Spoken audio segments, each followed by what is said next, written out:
વહાલા વિદ્યાર્થી મિત્રો, ગયા પ્રેક્ટિકલમાં આપણે માર્કશીટ બનાવી હતી એક્સેલમાં. હવે આપણે એ એક્સેલ શીટ પાછી ઓપન કરી અને આગળ વર્ક ચાલુ કરીશું. તો એના માટે આપણે સૌ પ્રથમ સ્ટાર્ટ બટનમાં જશું. ત્યારબાદ કોઈ બી આલ્ફાબેટ પર ક્લિક કરીને માઇક્રોસોફ્ટ ઓફિસ ઓપન કરીશું અને એની અંદર તમે જોઈ શકો છો માઇક્રોસોફ્ટ ઓફિસ એક્સેલ 2007. હવે આપણી સીટ આવી ગઈ વિદ્યાર્થી મિત્રો. હવે તેમને એમ થયું હશે કે આપણે જે સીટ બનાવી હતી એ ક્યાં છે, તો આપણે ઓફિસ બટન પર ક્લિક કરીશું. જ્યાં તમે જોઈ શકો છો માર્કશીટ આપણે જે બનાવી હતી એ 7/10/2020 જોઈ શકો છો. જેવી ક્લિક કરશો એટલે તમારી માર્કશીટ આવી જશે. હવે વિદ્યાર્થી મિત્રો, આપણે નામ બદલવું હોય, જે અત્યારે આ બુક 1 7/10/2020 માઇક્રોસોફ્ટ ઓફિસ પ્રોગ્રામનું નામ દેખાય છે એ, તો આપણે ઓફિસ બટનમાં જશું, સેવ એઝ પર ક્લિક કરીશું.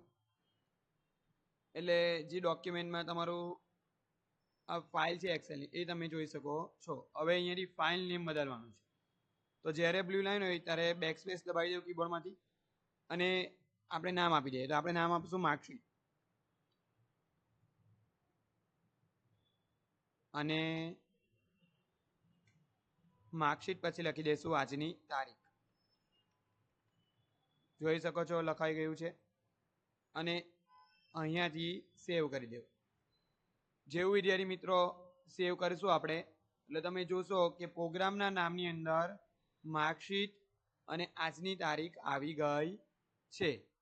હવે આગળ વધીએ વિદ્યાર્થી મિત્રો એમાં, તો અને ક્લોઝ કરી દઈએ. હવે આપણે ડાયરેક્ટલી આ માર્કશીટ ઓપન કરવી હોય તો સેવ કરી દીધી છે, તો એના માટે જશું આપણે કોમ્પ્યુટરમાં એટલે ધીસ પીસીમાં, ત્યાં જશું ડોક્યુમેન્ટમાં. બે જગ્યાએ ડોક્યુમેન્ટ છે, તમે ગમે ત્યાંથી ઓપન કરી શકો છો. હવે તમે અહીંયા શોધશો તો આજની તારીખ આપણે લખી હતી. તારીખ વિદ્યાર્થી મિત્રો એટલા માટે મારી છે આપણે કે તમે કોઈ પણ ડોક્યુમેન્ટ સેવ કરો તો એને તરત આપણે પછી શોધી શકીએ છીએ. તો એની પર આપણે રાઈટ ક્લિક કરીને ઓપન કરી શકીએ છીએ, અથવા તો ક્લિક કરીને કીબોર્ડમાંથી એન્ટર દબાવી શકીએ છીએ, અથવા 2 વાર ઝડપથી ક્લિક કરશું એટલે આપણી માર્કશીટ જે બનાવી હતી એ ઓપન થઈ જશે. હવે વિદ્યાર્થી મિત્રો આગળ વધીએ.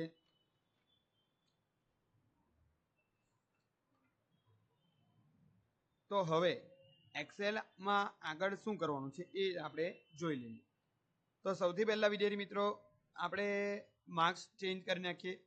જેમ કે આ 25 માર્ક્સ છે, તો આપણે એને બદલવા હોય તો એની પર પહેલાં ડબલ ક્લિક કરો અને તમે જોઈ શકો છો સ્ટેટસ બારમાં એડિટ લખાઈને આવી ગયું છે.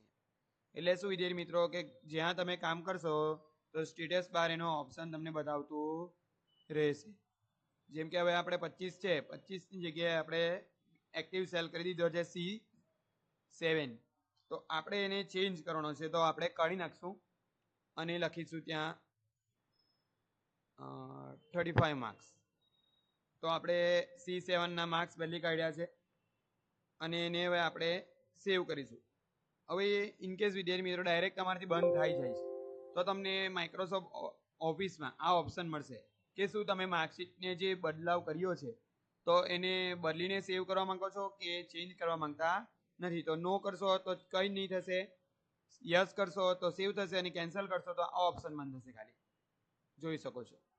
તો આપણે કરીશું ક્લોઝ કરીને યસ, એટલે આપણે જે બદલાવ લાવ્યો છે હવે સેવ થઈ ગયો હશે. જોઈ શકો છો તમે. તો હવે આગળ વધતા જઈએ વિદ્યાર્થી મિત્રો. તો આપણે જે નામ છે એને આપણે વ્યવસ્થિત ગોઠવવા હોય તો કઈ રીતે થઈ શકે, ચાલો તો જોઈ લઈએ. સૌથી પહેલાં આખી માર્કશીટ જે માર્કની છે સીટ એને સિલેક્ટ કરી લેવું.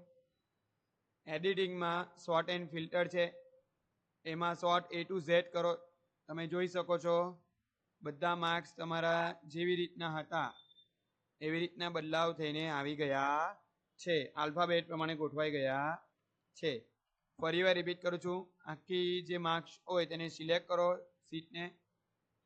એડિટિંગમાં શોર્ટ એન્ડ ફિલ્ટરમાં જાઓ અને શોર્ટ A to Z કરો એટલે બધા જે નામ છે એ આલ્ફાબેટ પ્રમાણે ગોઠવાઈ જશે.